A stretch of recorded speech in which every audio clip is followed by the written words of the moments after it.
Hello everyone, स्वागत है एक बार आप सबका फिर से मेरे चैनल रुचि की रुचि में। ये व्लॉग है मेरा मथुरा और वृंदावन पार्ट 2। पहला व्लॉग जिसने ना देखा हो, पहला पार्ट, प्लीज आप सब लोग जाएं और उसे देखें। सो गाइस, अब हम चलते हैं वृंदावन के एक बहुत ही फेमस टेम्पल इस्कॉन टेम्पल में। आई थिंक वृंदावन से ही शायद इस्कॉन की नींव रखी गई होगी, I am not confirm, but या वृंदावन का जो इस्कॉन टेम्पल है ना यार, वो बहुत ही खूबसूरत है। मैं मुंबई में रहती हूँ, मैं मुंबई के भी टेम्पल्स में, मुंबई का जो इस्कॉन टेम्पल है वहाँ पे भी गई हूँ। That was also beautiful, but ये वाला तो कुछ ज़्यादा ही खूबसूरत। आई मीन जिसमें संगमरमर लगा हुआ है ना यार, वो इतना खूबसूरत है, इतना वाइट, उसकी चमक ही डिफरेंट है।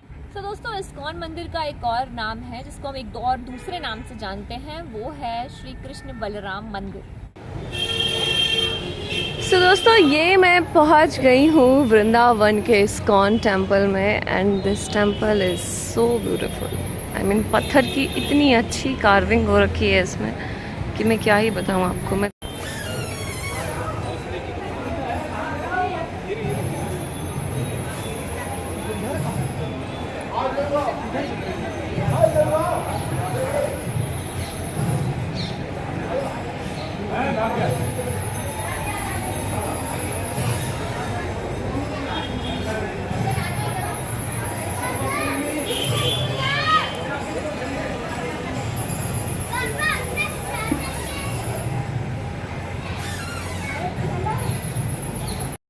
सो गाइज़, यहाँ इस्कॉन टेम्पल में हमने प्रसाद भी लिया। आई मीन किसी ने भंडारा ऑर्गेनाइज करवाया था। तो ये खिचड़ी है और मैं एक कटोरी खिचड़ी खा चुकी हूँ। ये मेरी सेकंड कटोरी है क्योंकि ये बहुत टेस्टी है, बहुत ही ज़्यादा टेस्टी, और ये बिना गार्लिक और बिना अनियन की बनी हुई है। एकदम सात्विक खाना, बट तब भी ये गाइज़ बहुत ज़्यादा टेस्टी है। प्लीज़ तो आप लोग भी आएँ, और अगर प्रसाद वितरण चल रहा हो तो प्लीज़ आप लोग भी ज़रूर प्रसाद खाएँ। दोस्तों, ये टेम्पल 1975 में भक्ति वेदना स्वामी प्रभुपाद के द्वारा बनाया गया। एक्चुअली ना गाइस, मैं इस्कॉन टेम्पल मॉर्निंग में भी गई थी, इवनिंग में भी गई थी, बट मुझे लगा कि यार ये मंदिर थोड़ा डिफरेंट हो गया है, कुछ तो डिफरेंट हो गया था। तो मुझे वहाँ जाने के बाद पता चला कि यहाँ पे ना भगवान जी की जो मूर्ति है उसके ना कपड़े 2 बार चेंज होते हैं। एक बार मॉर्निंग में भी चेंज होते हैं, एक बार इवनिंग में भी चेंज होते हैं। ये बहुत ही कम मंदिरों में होता है कि जहाँ पर मूर्तियों के कपड़े 2 बार चेंज हो, एंड वो बहुत ही सुंदर कपड़े थे। मुझे तो बहुत ही ज़्यादा सुंदर लगे। गाइज, आप जब भी वृंदावन जाएं प्लीज़ और प्लीज़ इस्कॉन टेम्पल ज़रूर जाएं। जितने भी टेम्पल्स हैं यार, वहाँ के सारे टेम्पल जाएं। एक्चुअली मैंने तो 1-2 मंदिर छोड़ दिए थे, मैं नहीं जा पाई। जैसे वैष्णो देवी का जो टेम्पल था, सच a huge Murthy, O God, इतनी बड़ी मूर्ति थी यार माता जी की ना, कि आपको ऐसे देखना पड़ेगा, माता रानी ऐसे आशीर्वाद देती है। बहुत खूबसूरत मूर्ति थी। मैंने एक्चुअली दूर से ही देखी थी, मुझे पता नहीं कितने किलोमीटर दूर से वो मूर्ति दिख रही थी। तो प्लीज़ आप लोग जाएं तो उस मंदिर के दर्शन ज़रूर करें, और पागल बाबा का मंदिर वो भी ज़रूर जाएं। अब मैं आ गई हूँ प्रेम मंदिर, और प्रेम मंदिर में बहुत ही ज़्यादा भीड़ है, बिकॉज मैं रात को नहीं आ पाई थी। हमें बरसाने से आने में बहुत टाइम लग गया था, इसलिए मैं दिन में आई हूँ। रात को हमने थोड़ा सा नाइट शो देखा था, बट या दिन हम दर्शन नहीं कर पाए थे, इस वजह से हम दिन में आए हैं।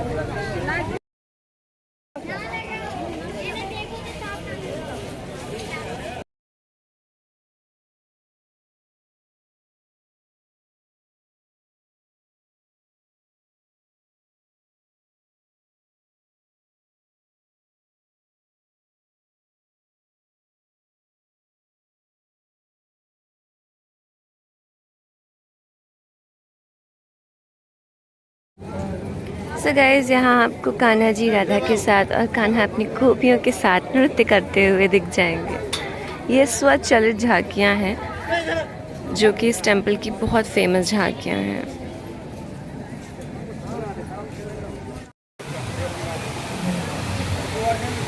ये यहाँ पर कान्हा जी ने अपनी छोटी सी उंगली पर पूरा गोवर्धन पर्वत उठा रखा है, और अपने सारे ब्रजवासियों की सुरक्षा करते हुए।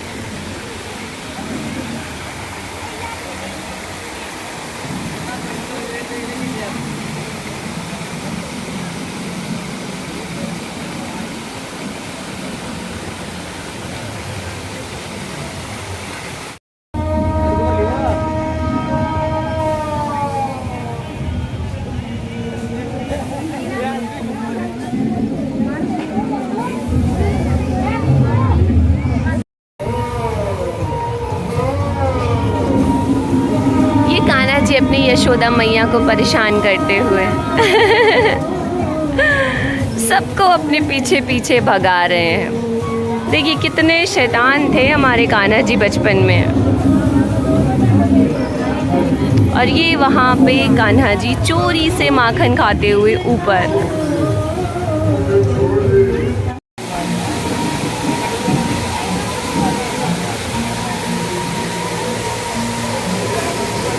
सो गाइस, ये आप देख रहे हैं कैसे कान्हा जी के पापा उनको बचा कर अपने कंस मामा से दूसरी जगह लेके गए और उन्हें सुरक्षित रखा।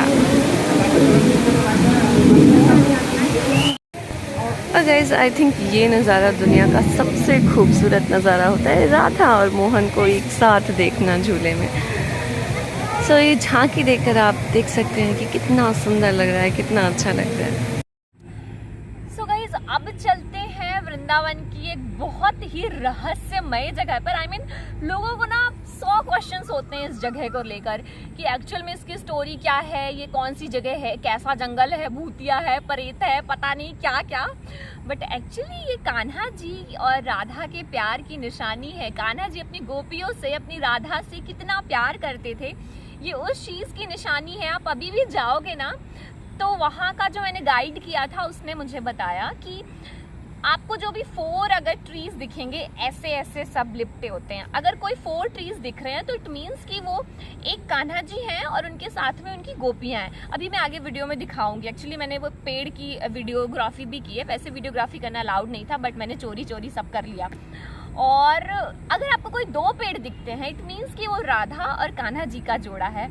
और इतना सुंदर पेड़, आपने ना तुलसी के कभी उतने बड़े बड़े पेड़ नहीं देखे होंगे। आप जब देखेंगे तो आपको पता चलेगा कि वो तुलसी के पेड़ हैं। नेचुरली हमारे घर में तुलसी के पेड़ उतने बड़े होते नहीं हैं, इतनी बड़ी ही रह जाती है तुलसी माता, या बहुत स्पेसिफिक घर या स्पेसिफिक जगह होगी जहाँ पर तुलसी देवी इतनी बड़ी होती है। पर जो तुलसी देवी के पेड़ हैं वो 5 से लेकर 6 फीट या उससे भी ऊपर हैं और बहुत ही खूबसूरत हैं। वहाँ पर सिंदूर चढ़ाना बिल्कुल मना है, क्योंकि लोग आते हैं अपनी मान्यता मानते हैं और सिंदूर चढ़ाते रहते हैं, तो वो पेड़ हार्म होते हैं। कुछ जिन पेड़ों पे पड़ा होता है आप देखिएगा वहाँ पे वो पेड़ ना खोखले हो गए अंदर से। और वहाँ की मिट्टी ले जाना बिल्कुल भी अलाउड नहीं है गाइस, प्लीज़ वहाँ की मिट्टी मत लेके जाएं। अगर लोग ऐसे मिट्टी लेके जाते रहे तो पेड़ तो बचेंगे ही नहीं यार, अगर आप सब मिट्टी लेके चले जाएंगे तो। वैसे तो बहुत ही ज़्यादा उसके चारों तरफ से सब ढक दिया गया है, आप एज सच उसके कोई दर्शन नहीं कर सकते हैं छू के।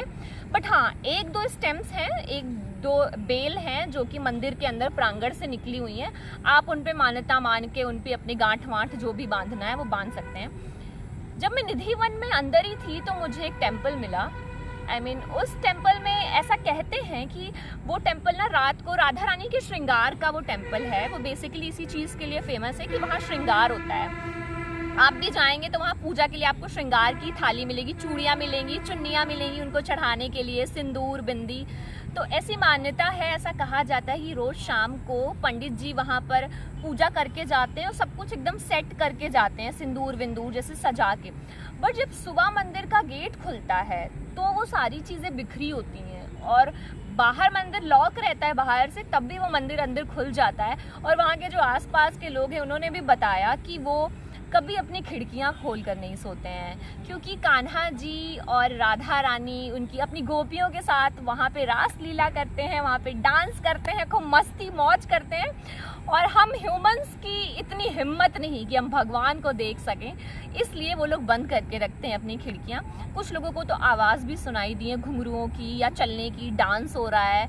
और जिन लोगों ने देखा, जिन लोगों ने देखने की कोशिश की, वो तो बेचारे अब इस दुनिया में ही नहीं है। जो हैं भी वो बोल नहीं सकते। शायद इसीलिए है यार, क्योंकि हम ह्यूमंस की इतनी हिम्मत नहीं है कि हम ना अपने भगवान को, अपने देवी देवताओं को अपनी इस आँख से देख सकें। अगर जिन्होंने देख भी लिया है वो बोलने के काबिल नहीं है, वो कुछ सुनने के काबिल नहीं है, या तो वो भगवान जी के पास में ही चले गए। भगवान जी ने इतना प्यार कर लिया उन्हें कि आ जाओ तुम मेरे पास आ जाओ, बहुत देखने का शौक था ना तुम्हें। सो गाइस, अब चलते हैं निधि वन की तरफ और निधि वन के दर्शन करते हैं।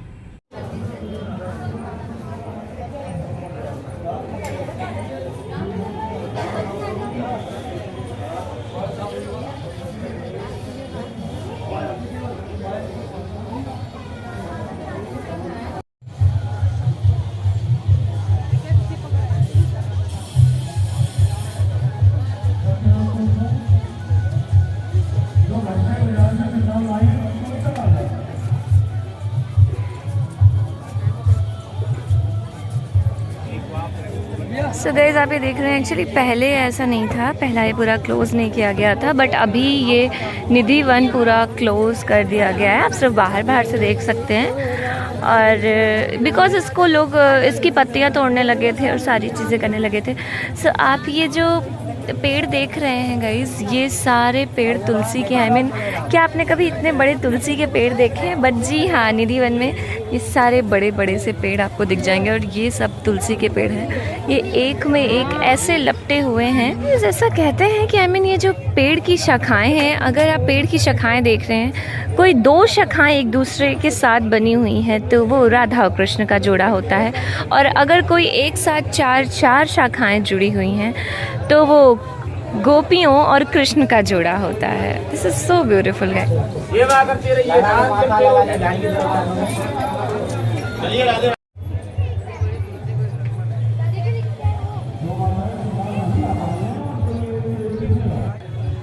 सो गाइस जैसे आप ये देख रहे हैं, ये एक पेड़ में 4 लताएं हैं। सो इट मीन्स ये गोपियां हैं और गोपी के साथ कान्हा जी हैं। सो गाइस जैसे कि आप देख रहे हैं, ये वाला जो पेड़ है, ये इसमें सिर्फ 2 डहलियां हैं, मतलब ये कान्हा जी और स्वयं राधा जी हैं। And this is so beautiful. इतना अच्छा एक्सपीरियंस है मेरा निधि वन का कि मैं आपको क्या ही बताऊं। पेड़ इतने ज़्यादा सुंदर हैं, बहुत ब्यूटीफुल पेड़ है। और गाइस अगर मैं बताऊं तो यहाँ पे सिर्फ और सिर्फ तुलसी के पेड़ हैं, यहाँ पे और कोई पेड़ नहीं है निधि वन में। मतलब इतने बड़े तुलसी के पेड़ मैंने कभी नहीं देखे। मैं निधि वन आके देख रही हूँ and this one is so beautiful. काश मैं अंदर जा पाती, बट ये सारी चीज़ें कवर कर दी गई हैं। जैसा आप पैनल देख रहे होंगे मेरे पीछे, तो वन पूरा उधर है। सिर्फ ये 1-2 ऐसी डाली हैं जो बाहर निकली हुई हैं, जिस पर लोग पूजा अर्चना करते हैं और अपनी मन्नत मांगते हैं। हमारे कई पुराणों में ऐसा उल्लेख है गोवर्धन पर्वत के बारे में कि गोवर्धन पर्वत एक टाइम पर पूरी दुनिया का सबसे बड़ा पर्वत हुआ करता था। इतना बड़ा पर्वत कि वो ना सूरज को भी ढक देता था। तो सोचो यार, गोवर्धन पर्वत कितना बड़ा होगा। बट अभी जो मैं गोवर्धन पर्वत देख के आई, वो शायद ही 40 फीट या 30 फीट का बचा होगा।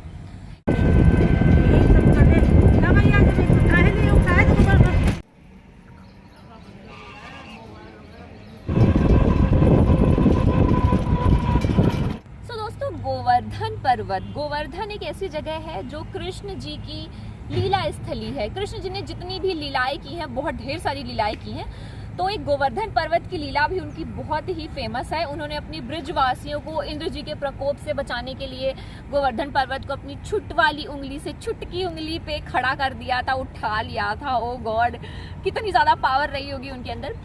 तो ऐसा कहते हैं कि ब्रिजवासी अपनी अच्छी फसल हो, हमारे यहाँ ढेर सारी बारिश हो, इसलिए इंद्र जी की बहुत पूजा करते थे। बट इंद्र जी को ना अपने ऊपर बहुत ही ज़्यादा घमंड हो गया था और कान्हा जी को ये बात पच नहीं रही थी यार, कि मतलब इतना घमंड किस बात का है। और तो उन्होंने ब्रिजवासियों को समझाया कि देखिए, हमारे यहाँ जो अच्छी घास उगती है ये गोवर्धन पर्वत की वजह से उगती है। जो बारिश होती है वो पर्वत की वजह से होती है, बिकॉज पानी को जो अट्रैक्ट करता है वो पर्वत अट्रैक्ट करता है, इसलिए।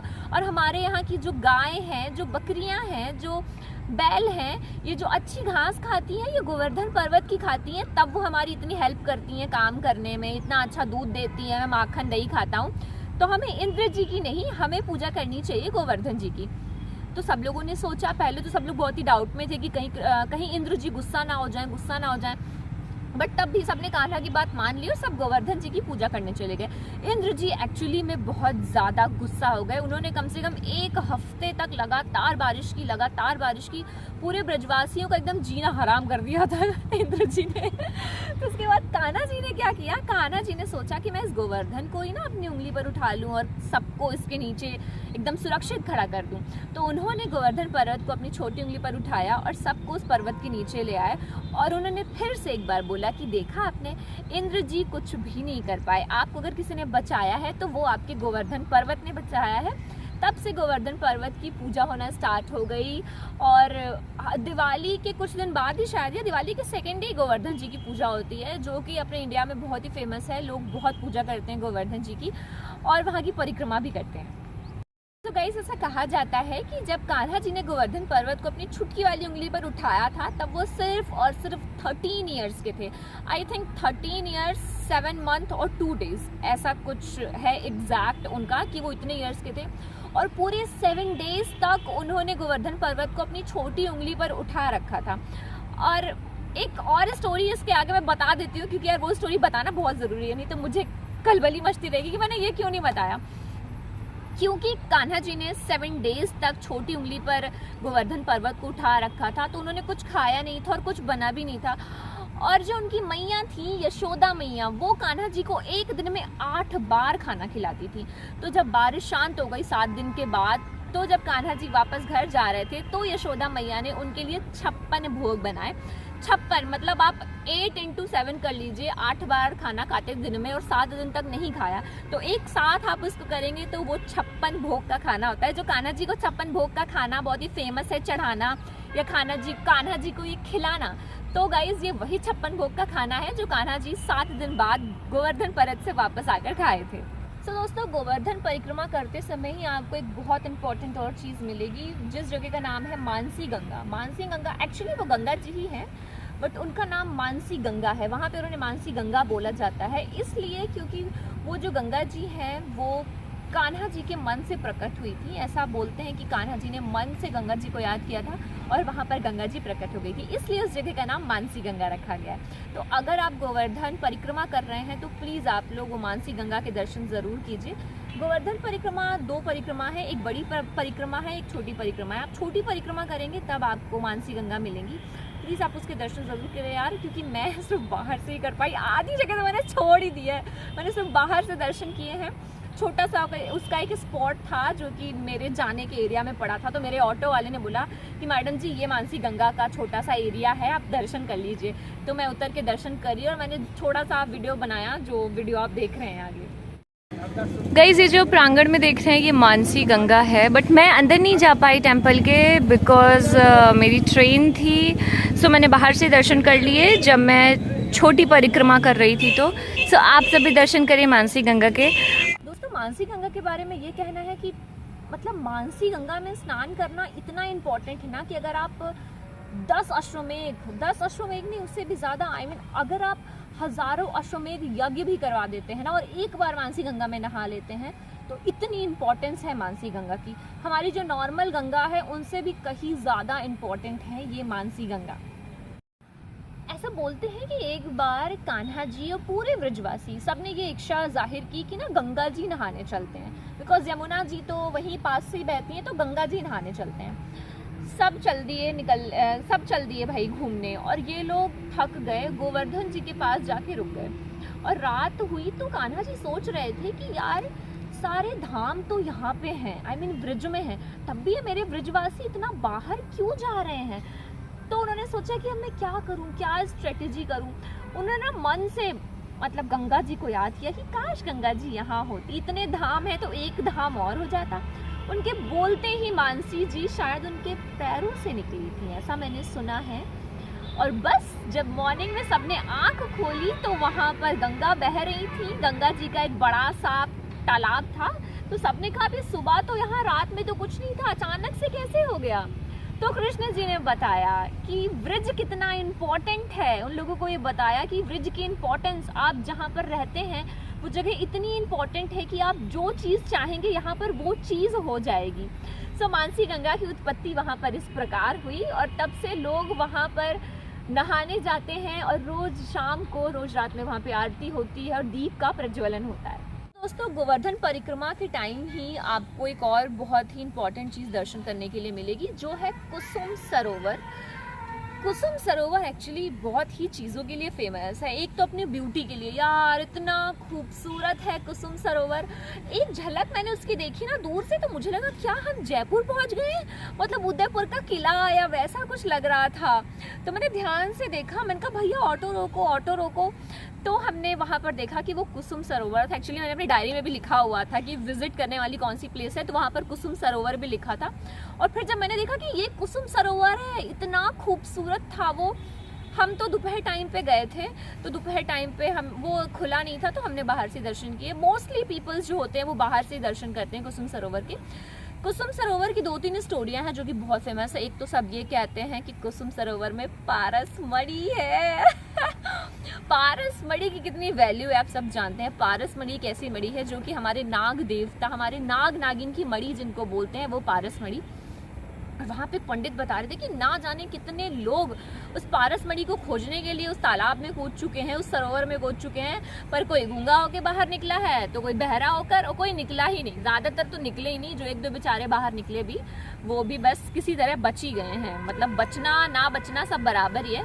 बिकॉज ये जो सरोवर है ये 450 फीट लंबा है और 60 फीट गहरा है। तो आप सोचिए यार 60 फीट गहरा, आई मीन जो जाता होगा वो कैसे ही बचता होगा। और ऐसा बोलते हैं कि इसमें वैसे नहाना नहीं चाहिए, बिकॉज जो उसकी स्टेयर्स हैं वो कुछ इस तरीके से बनी है कि जब आप जंप लगाते हैं ना तो आपके सर पे लग सकती है। आई मीन आप ऐसे बाहर स्टेयर्स पर नहा सकते हैं, बट वहाँ पे जंप लगाना और बीच में जाना मना है क्योंकि वो इतना ज़्यादा गहरा है। और कुसुम सरोवर हमारे कान्हा जी के लिए भी बहुत फेमस है, क्योंकि कान्हा जी चोरी चोरी चुपके अपनी राधा रानी से मिलने कुसुम सरोवर आया करते थे। और आप कुसुम सरोवर के चारों तरफ अगर कुछ देखेंगे तो वो सिर्फ और सिर्फ कदम के पेड़ दिखेंगे आपको, बिकॉज कान्हा जी को कदम के पेड़ बहुत पसंद थे, इसलिए वो यहाँ आया करते थे। और ऐसा भी बोला जाता है कि गोपियाँ फूल चुगने, आई मीन फूल तोड़ने कान्हा जी के लिए वो भी कुसुम सरोवर ही आया करती थी। यार मैं तो डिस्टेंस देख रही थी, मैं ऑटो से नहीं आ पा रही थी, इतनी ज़्यादा परेशानी हो रही थी मुझे। रोज कान्हा जी कैसे मिलने आते होंगे, रोज गोपियाँ उनके लिए फूल तोड़ने यहाँ पर आती थी। ओहो क्या प्यार था उनका यार।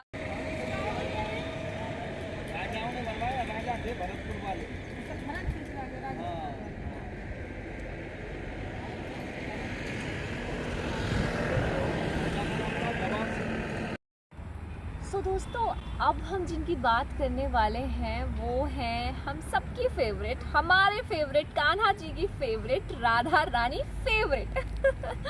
सो अगर राधा रानी की ब्यूटी की बात करें तो एक्चुअली मैंने ऐसा सुना है, मैंने किसी को बोलते हुए देखा था, ऐसा था उसमें कि उनकी ब्यूटी की अगर हम बात करें ना तो वो इतनी ज़्यादा ब्यूटीफुल है, इतनी ज़्यादा ब्यूटीफुल है कि 1000 शरद पूर्णिमा के जो चांद होते हैं ना, आई मीन फुल मून चांद जिसको बोलते हैं, ऐसा चांद, इतनी खूबसूरत हैं वो। उनकी आंखें इतनी ज़्यादा बड़ी और इतनी खूबसूरत थी कि इंसान डूब जाए उसमें अगर वो देख ले तो। और उनका जो कलर था ना बॉडी का, वो हम नॉर्मल ह्यूमंस की तरह नहीं था, उनका कलर्स येलो कलर था, ऐसा कि जैसे जब सोना पिघलता है तो जो कलर होता है ना वो कलर था। आई मीन हमारी नॉर्मल ह्यूमंस की आईज तो उन्हें देखने के लायक बनी ही नहीं है यार, तभी शायद लोग कहते हैं कि जो कान्हा जी और राधा जी के जोड़े को डांस करते देख ले या कहीं पे देख ले वो जिंदा नहीं बचता या उसको कुछ प्रॉब्लम हो जाती है। एक्चुअली वो इसी चीज़ के लिए होता होगा। सो अब हम आ गए हैं राधा रानी के जन्म स्थली बरसाने में। बरसाने में मुझे एक चीज़ बहुत अच्छी लगी, यहाँ पर ना सब मुझे भी राधा राधा कह रहे थे, ओ सब मुझे राधा राधा कह रहे थे, मुझे इतना अच्छा लग रहा था। बस वाले भैया भी कह रहे थे राधा कहाँ जाना है, उनका है मुझसे पूछ रहे किसी और से। मैंने उनको देखा, मैंने कहा कौन राधा, बोले राधा कहाँ जाना है, मैंने कहा अच्छा मैं राधा, ओ दिस इज सो स्वीट। और मम्मी को और चाची को मैया मैया कह रहे थे। आई मीन वो टोटल वही लैंग्वेज यूज़ करते हैं जो वहाँ पे जिनको वो बहुत प्यार करते हैं। आई मीन राधा जी को बहुत प्यार करते हैं, कान्हा जी को बहुत प्यार करते हैं, तो उनकी लैंग्वेज ही यूज़ करते हैं। सो गाइज अब हम जिस मंदिर पर चल रहे हैं वो है बरसाने की लाडली राधा रानी जी का मंदिर। सुन के कितना अच्छा लगता है ना, लाडली। ये मैं ना जब से मतलब बाहर रहने लगी, जब से मैं स्टडीज़ के लिए दिल्ली, फिर उसके बाद बॉम्बे, तब से ना मैंने ये लोकल वर्ड्स नहीं सुने यार, कोई नहीं बोलता। बट यहाँ पर आकर दोबारा से मैं ये सब सुन रही हूँ, लाडली वर्ड, तो कितना ही प्यारा लगा ना मुझे, मैं बता नहीं सकती आपको। और एक्चुअली में राधा रानी का क्योंकि जन्म स्थल बरसाना है, इसलिए राधा रानी वहाँ की लाडली है, लोग बहुत ही प्यार करते हैं। आई मीन हमारी तरफ जैसे मैं लखनऊ रायबरेली से बिलोंग करती हूँ तो वहाँ पे ज़्यादातर लोग राम राम राम राम ऐसा करते हैं, बट वहाँ के लोग तो सिर्फ राधे राधे राधे राधे। और राधे राधे की जो इम्पोर्टेंस है ना यार, वो मैं क्या बताऊँ। आई मीन कान्हा जी खुद कहते हैं कि मेरा नाम लेना या ना लेना, राधा रानी का नाम जरूर लेना। अगर मुझे बुलाना है तो राधा को बुलाओ, पहले राधा को पटाओ फिर मैं पटूंगा। घर में भी हमारे यूजुअली ऐसा ही होता है कि हमें जब पापा को पटाना होता है तो मम्मी को पटाते हैं, प्लीज़ प्लीज़ जाने दो जाने दो, तो मम्मी कहती हैं पापा से अरे जाने दो, पापा एक बार में मान जाते हैं, और ऐसे नहीं मानते। तो सेम यही स्टोरी है जो राधा रानी और कान्हा जी के साथ है। अगर कान्हा जी को मनाना है तो पहले राधा रानी को मनाना पड़ेगा, उनसे परमिशन लेनी पड़ेगी, तभी आप वो काम कर सकते हैं। सो दोस्तों, यूजुअली हम शिव जी को मानते हैं, कृष्णा जी को भी मानते हैं, और भी सबके अलग अलग फेवरेट भगवान होते हैं, बट कोई स्पेसिफिक ना ऐसे राधा रानी को नहीं मानता। जिनको उनकी इम्पोर्टेंस पता है सिर्फ वही राधा रानी को मानते हैं। और राधा रानी का ऐसा मानना है कि कोई झूठे मुंह भी उनको बोल देना, हे राधे क्या हो गया, या हे राधे, राधा नाम भी ले ले तो राधा रानी उसे अपने पास बुला लेती हैं। एक्चुअली मेरे साथ भी ऐसा ही हुआ था। मैं तो सिर्फ ऐसे मम्मी से बोल रही थी कि चल लेते हैं मथुरा वृंदावन, आपको भी राधा रानी और कान्हा जी के दर्शन करवा देते हैं। और गाइस कोई प्लान नहीं था, मैं सच बता रही हूँ, कोई प्लान नहीं था। हम सिर्फ और सिर्फ आगरा गए थे, कोई प्लान ही नहीं था कि हम आगे जाएंगे। और देखो आज मैं व्लॉग बना रही हूँ राधा रानी पे। वाह, दिस इज ग्रेट। मुझे सच में लगा कि हाँ यार कोई बात तो है, मतलब कि मैं कहीं जाने वाली नहीं थी, अचानक से मैं पहुंच भी गई। मैं कितनी जगह घूम ली, मैं वृंदावन, मथुरा, गोवर्धन, बरसाने, ओहो, और इतने सुंदर सुंदर मंदिर के दर्शन किए मैंने। राधा रानी का ये जो मंदिर था गाइस, ये बहुत ही खूबसूरत मंदिर था। ये बहुत ही ऊपर पहाड़ पर है ये मंदिर। यहाँ पे जाने के लिए वैसे आप सीढ़ी से भी जा सकते हैं, बट आपको मोटर बाइक्स भी मिलेंगी जो कि आपको बीच गांव से होते हुए पहाड़ियों पर चढ़ाएंगी, बट आपको बहुत टाइट पकड़ के रखना पड़ता है गाड़ी चलाने वाले को। सो या, और 50 रुपीज़ वो पर राइड चार्ज लेते हैं। एक बार छोड़ेंगे तब 50 रुपीज़, एक बार ले जाएंगे तब 50 रुपीज़। और अंदर तब भी आपको अराउंड 200 मीटर्स आपको पैदल चल के ही जाना पड़ता है, तब आपको राधा रानी के दर्शन होते हैं। और आप ऊपर से पूरा बरसाना देख सकते हैं उस पहाड़ी पर चढ़ के। अराउंड 200 मीटर की वो पहाड़ी होगी, और उस पहाड़ी पर चढ़ के आप पूरा बरसाना देखेंगे, जो कि बहुत ही खूबसूरत लगता है। सो गाइस चलते हैं और अब माता रानी के दर्शन करते हैं। सो गाइस, ये हम लोग मंदिर के अंदर जा रहे हैं। एक्चुअली हम लोग सीढ़ियाँ चढ़ के नहीं आए हैं, हमने ऑटो लिया था। हम ऑटो से आए हैं, ऑटो नहीं सॉरी बाइक ली थी, हम बाइक से आए हैं। उसने 50 रुपीज़ चार्ज किए थे, 50 रुपीज़ ऊपर ले जाने के लिए और 50 रुपीज़ दोबारा से नीचे लेके आने के लिए। सो आप यहाँ से देख सकते हैं मंदिर परिसर से पूरा बरसाना दिख रहा है दूर दूर तक सी।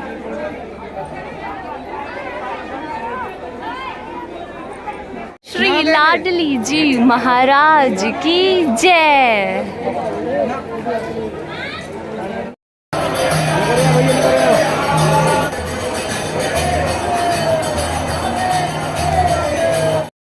राधा अष्टमी का दिन बरसाना के लोगों के लिए बहुत ही इम्पोर्टेंट होता है। एक्चुअली उस दिन राधा रानी का जन्म हुआ था। कान्हा जी के बर्थडे के कुछ दिन बाद ही राधा रानी का जन्म होता है, शायद 18 दिन या सच कुछ ऐसा ही दिन है, मतलब 20 दिन के अंदर अंदर ही उनका बर्थडे होता है। एक्चुअली मैं जब गई थी फर्स्ट को, राधा रानी का जो जन्माष्टमी थी, राधा अष्टमी, वो थी 3 तारीख को। मैंने सोचा कि मैं रुक जाऊं, मैं ये देख के चलूं, बट वहां पर पता चला कि अभी जो जन्माष्टमी के दिन बांके बिहारी के मंदिर में बहुत भगदड़ मच गई थी, उसकी वजह से मंदिर क्लोज रहेगा। मंदिर क्लोज क्या रहेगा, मतलब भक्तों के लिए बंद रहेगा, वो पर्दे पर दर्शन होंगे। और 18,000 फोर्स वहां आ रही थी, तो मैंने कहा बाप रे, जगह कहाँ बचेगी। और पर्दे पर क्यों देखना यार, मतलब जन्म ऐसा अपनी एकदम रियल आंखों से देखो तो वो ज्यादा अच्छा होता है ना। सो हम लौट आए, और बट मंदिर में क्या तैयारियां चल रही थी, पूरे मंदिर को एकदम फूल से सजा रखा था, बहुत ही खूबसूरत। और ऐसा बोलते हैं वहां पर जो 56 भोग का प्रसाद एक्चुअली राधा रानी को चढ़ता है उनके जन्माष्टमी पे, राधा जन्माष्टमी पे, और वो 56 भोग का प्रसाद सबसे पहले मोर को खिलाया जाता है। वो जो प्रसाद मोर से बचता है वो उनके भक्तों में बांटा जाता है। यार मुझे ना ये सारी चीजें देखनी थी, बट कोई बात नहीं, मैं नहीं देख पाई।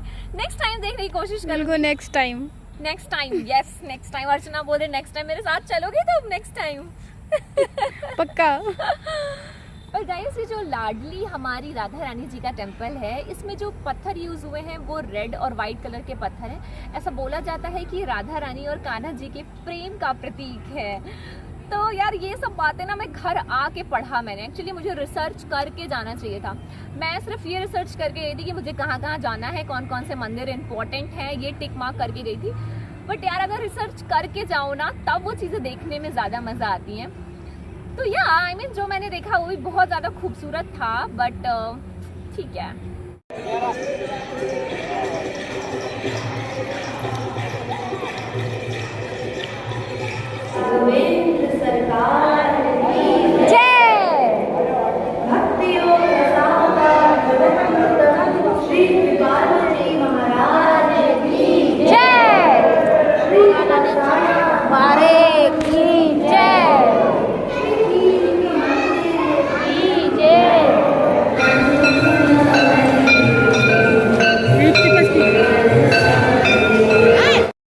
सो दोस्तों, ये एक ऐसा लौता मंदिर है जो भारतवर्ष का प्रथम मंदिर है। भारतवर्ष का प्रथम एक ऐसा मंदिर, कीर्ति मंदिर, जो कि बरसाने में बना हुआ है। प्लीज़ आप लोग वहाँ जाएं और माता जी के दर्शन करें। सो गाइज, ये था मेरा वृंदावन, मथुरा, गोवर्धन, हर जगह का व्लॉग। प्लीज़ आप लोग कमेंट बॉक्स में ज़रूर बताएं कि आपको मेरा व्लॉग कैसा लगा। And please like, comment and subscribe my channel. Thank you so much. Thank you.